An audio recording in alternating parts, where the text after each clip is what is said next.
25 থেকে 30 হাজার টাকা বাজেটে আপনি কেন আইফোন 11 কিনবেন?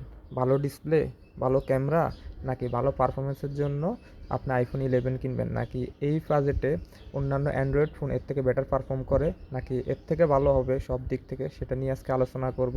তো আইফোন 11 রয়েছে একটি 720p রেজুলেশনের একটি আইপিএস প্যানেল, যেটা এই বাজেটে কোনো দিক থেকে মানানসই না বা কোনো দিক থেকে যায় না। যেখানে অন্যান্য অ্যান্ড্রয়েড ফোনগুলো এই বাজেটে আপনারা সুপার অ্যামোলেড সাথে 120 হার্জের রিফ্রেশ রেট পেয়ে যাচ্ছেন, সেখানে সামান্য রিফ্রেশ রেট তো দূরে থাকে, এখানে একটা আইপিএস প্যানেল পাচ্ছেন, তাও 720 রেজুলেশনের।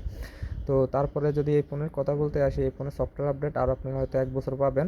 iOS 18.3.1 আপডেট চলছে, আর হয়তো আইফোন 11 1 বছরের সফটওয়্যার আপডেট পেয়ে যাবেন।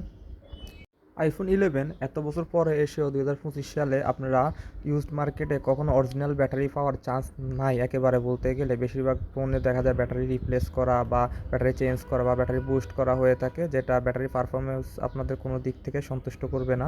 তো সেই সাথে এবার ক্যামেরা নিয়ে কথা বলতে গেলে, এটাতে রয়েছে দুটি ক্যামেরা, একটি 12 মেগাপিক্সেলের আলট্রা ওয়াইড লেন্স আর একটি 12 মেগাপিক্সেলের মেইন সেন্সর ওএস রয়েছে, যেটাতে আপনারা মোটামুটি ভালো লেভেলের ভিডিও, স্টেবল ভিডিও করতে পারবেন।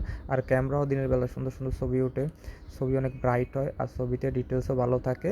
আর এই ফোনটা ক্যামেরা মোটামুটি ভালোই। আইফোন 11-এর পারফরমেন্স নিয়ে কথা বলতে গেলে, এটাতে প্রসেসর হিসাবে রয়েছে আইফোনের নিজস্ব A13 বায়োনিক চিপ, যেটা 2019 সালে লঞ্চ হয়। তো 2025 সালে এসেও এই ফোনটার বা A13 বায়োনিক চিপ আপনাকে ভালোই পারফরমেন্স দিবে। আপনি হেভি গেমার না হলে, নর্মাল গেমার বা টুকটাক গেম খেললে ভালোই পারফরমেন্স পাবেন, ভালোই গেম খেলতে পারবেন এই ফোনটা দিয়ে। আর ফোনটার ইউআই iOS 18.3.1 চলে আপডেট, যেটাতে আপনারা অনেক স্মুথ পারফরমেন্স পেয়ে যাবেন, ফোন অনেক স্মুথ, যেটাতে পারফরমেন্স নিয়ে আপনাদের কোনো সমস্যা হবে না আশা করি। এইবার কথা বলা যাক, 25 থেকে 30 হাজার টাকা বাজেটে আপনি আইফোন 11 নেবেন না অন্য কোনো অ্যান্ড্রয়েড ফোন নেবেন। যেমন এই বাজেটে আপনি S22 পেয়ে যাবেন বা S21 প্লাস পেয়ে যাবেন ইউজড মার্কেটে। তো ওগুলা এই আইফোন 11 থেকে অনেক দিকে বেটার পারফরমেন্স করে, যেমন ডিসপ্লে বলেন, ব্যাটারি ব্যাকআপ বলেন, ওভারঅল সব দিক থেকে বেটার পারফর্ম করে। তো আমি মনে করি 25 থেকে 30 হাজার টাকা বাজেটে আপনার আইফোন 11 না নিয়ে অন্যান্য কোনো ভালো অ্যান্ড্রয়েড ফোন নিলে ভালো হয়। ধন্যবাদ।